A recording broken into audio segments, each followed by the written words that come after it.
Welcome back to Career Day, where I give you tips, tricks, and tools on how to obtain, maintain, and succeed in your career. And today we are talking resumes. So no more intros, no more get to know me's, no more background. We are getting straight into the content, right?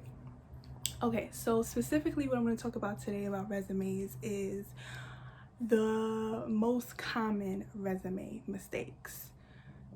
More specifically, I'm gonna give you 5 most common resume mistakes. And also, I'll tell you how to avoid them. Okay, so one fun fact before we start. I don't know if you guys heard, but recruiters, I don't know if it's like a phrase that's been said, that recruiters or hiring managers only look at your resume for about 7 seconds. This is absolutely accurate. What? Bro. They are looking at plenty of resumes, and I can attest to that because I didn't take that long to look at a resume off, the first view. We're looking at tons and tons of resumes, and we do not have time to pay attention to the very, very details of your resume. So we kind of just glance over if it's easy to read, and just many of those factors. And I'm gonna, give you some of those factors right now. Okay. Get your notebook, get your pen, get your pencil, and we are about to begin. Okay, so number 1. If y'all do not take anything from this video, leave with this, okay? Your resume should not be any longer than 1 page. You don't understand? That's like my pet peeve when it comes to resumes. Your resume should not be more than 1 page, okay? Now, you may say, okay, well, what if I have so much experience it can't fit on 1 page? Glad you brought it up, because you are supposed to only list relevant experience to whatever type of jobs you are applying to, okay? That will and should help you limit how much, experiences or, education certificates that will go on your resume to make sure that it fits in that 1 page limit. I cannot tell you enough. Please make sure that your resume is 1 page. And another factor into that first one, I'll call it 1B. Make sure it's no less than 1 page either. Yes, so no more, no less. And you probably say, okay, well, what if I don't have enough experience to, make it a full page? This is when you have to be really detailed, okay? You can think about experiences dating back to maybe when you were in high school. Any little activities that you've done can then attest to more experiences or more, useful information that can still show you have some sort of experience. Like, you can make something relevant, okay? So yes, I'm telling you that you should limit it to 1 page by only listing relevant information, but if you really don't have that much, then try to use as much as you can to fill up that 1 page. You want to make sure you have the least amount of white space possible. Not to the point where it looks, not readable, but enough to where it's clean cut, the margins are clean, it's in 1 page, it's easy to read, all the sections are labeled. That is how your resume should look, okay? So again, if you do not take anything else from this video, please remember, your resume should be 1 page. Okay, so number 2, okay? In general, resume generators are not it, okay? They're going to have your resume looking all types of crazy, okay? So that is another common mistake. People use that because they don't know how to, kind of map it out.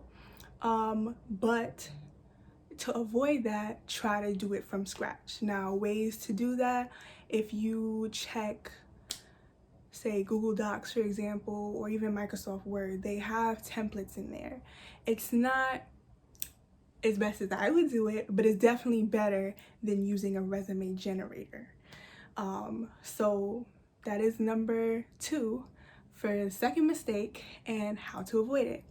Moving on to number 3. You do not want to use any first person pronouns. So I, me, my, any of those things, you do not want to address yourself in that manner. Anytime you do bullet points, you are to start with a verb, and a strong verb at that, okay? So you do not use I, my, me. Just start with a verb. So that is how you avoid it. Start with a verb. In terms of, I'm not too crazy about having summaries at the beginning of your resume, but if you do, also you may want to try to avoid using first person pronouns. Probably use oneself, things like that. Just try to avoid it as much as you can. I know for that part it might be kind of hard. I personally feel like summaries, you might as well just have a cover letter, it takes up a lot of the 1-page limit that you have, so you rather fill that up with relevant experience and things that actually emphasize what you've done, instead of a cover letter which explains why you want the position or why the position is relevant to you.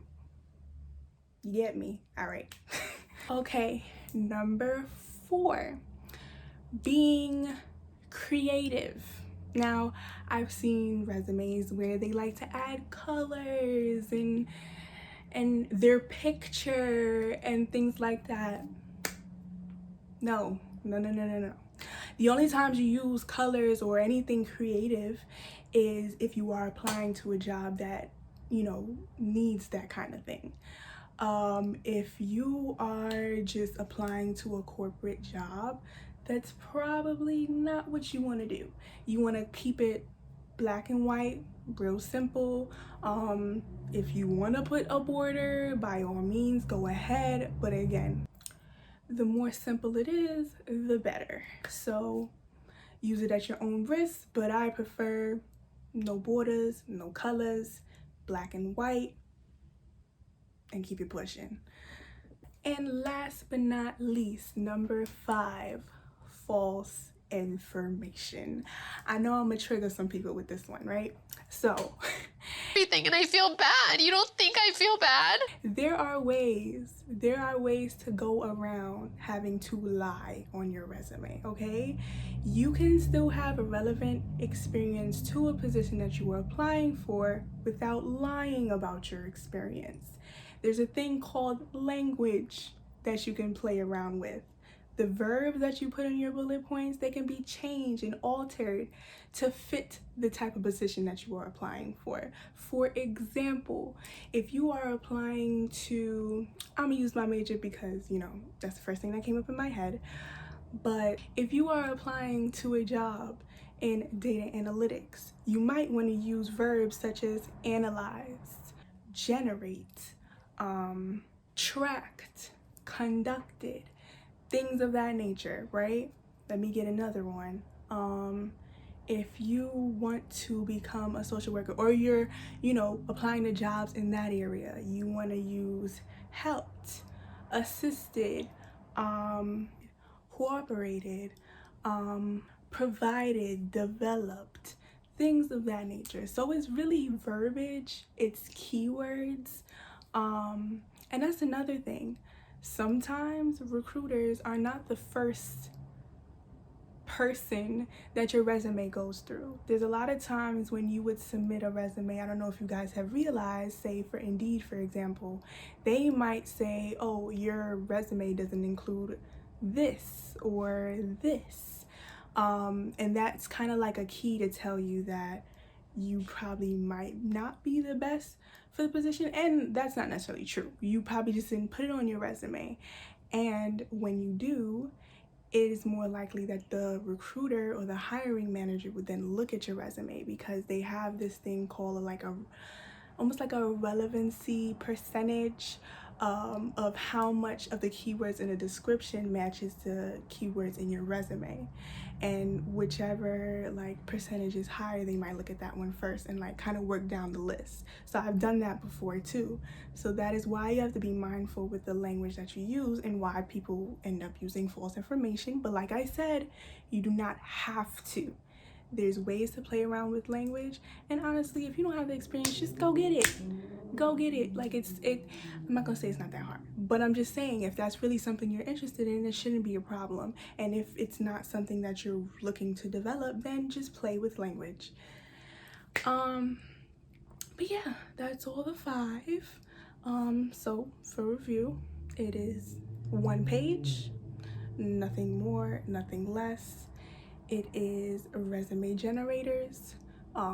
You should use, or you should make it from scratch. It is not to use first person anywhere in your resume. You should try to use oneself or just start with a verb, clean off. You should not use any creativity unless that is the type of jobs you're applying to. For example, if you're trying to work at an art gallery maybe, or you are trying to work for somebody's social media. But then again, when it comes to that type of stuff, then a portfolio is more, it makes more sense, and that would be something that you add on to your original resume. Another discussion for another time. But yes, so creativity, and last but not least, false information. You can play with language, and per usual, don't listen to that information for me. Listen to that for your past self, your present self, and your future self. And with that being said, I'll catch y'all in the next video. Laters.